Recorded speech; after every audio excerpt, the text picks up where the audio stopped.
there's a big difference now between when you were working with TNA and obviously now with Maple Leaf Pro Wrestling. In that with TNA, you had, the powers that be above you, kind of, also maybe delegating, I don't know, but obviously everyone has like the corporate people above them.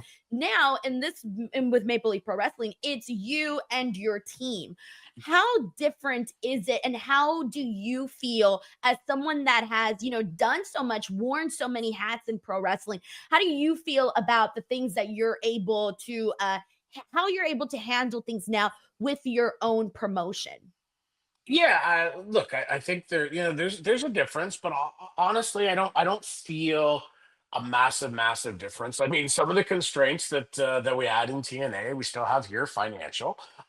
Some of the restraints that we had in TNA, we still have here, which is, we have a very small shop. We used to always joke in Impact, boy, we're so low on human resources, right? On manpower, right?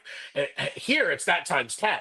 So I think if there's one thing we learned in October at Forged in Excellence was the amount of things that even at the impact level on a small shop as we call it, that just kind of get done automatically as we're going through the process. We're like, ooh, we need someone to do that. We need someone to do that. Oh, we didn't even think about somebody to do that. So I think it's intriguing and it's fun and it's exciting to build the team from scratch.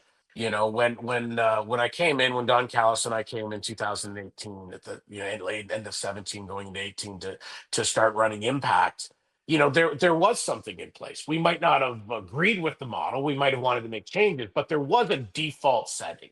Here with MLP, there's no default setting. Everything we're doing is from Genesis. So like that's kind of neat and fun. And I think one of the biggest challenges in a good way for MLP is building from scratch, right? While we do have a 95-year history going back to 1930 with the original Maple Leaf Wrestling, in essence, we're brand new and we're starting from scratch, and we've got to build up that rapport. We've got to build up that trust. We've got to build up that library. Like as I look at things, even as we go to tell stories, like I talk about the video package, that we don't have footage on these guys. Like at Impact, we had a 20+ year library, right, to go in there and pull stuff from. Like we have some, but not enough, and a lot.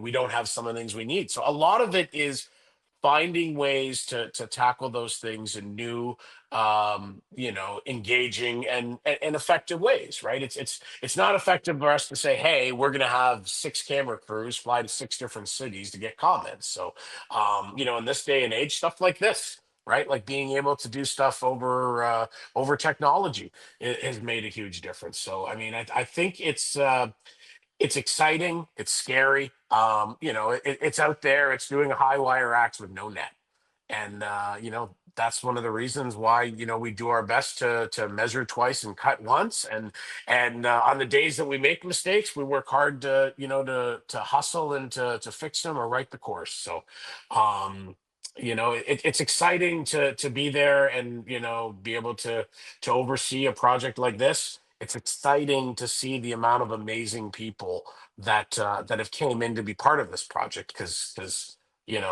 I can't do all the stuff. I can't do half of it.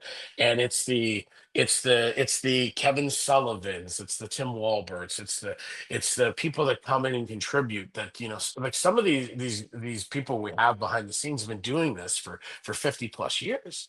And we have so many great industry leaders and experts, and to have a guy like Jimmy Jacobs working here with us and being involved when it comes to just moving the pieces around the board and figuring out what to do. So the one thing I felt very strong with MLP is it's not Scott Demore's wrestling promotion. It's Canada's wrestling promotion. Like that's why, like I didn't appear on the last 2 shows in October. Don't really plan on appearing, barring any type of last second issue on these shows. I mean, I think it's important that these shows, we build a brand that's identity is its own, right? Like I love it. I'm passionate about it. I'll advocate for it. I'm sure you'll see me doing something on the show at some point.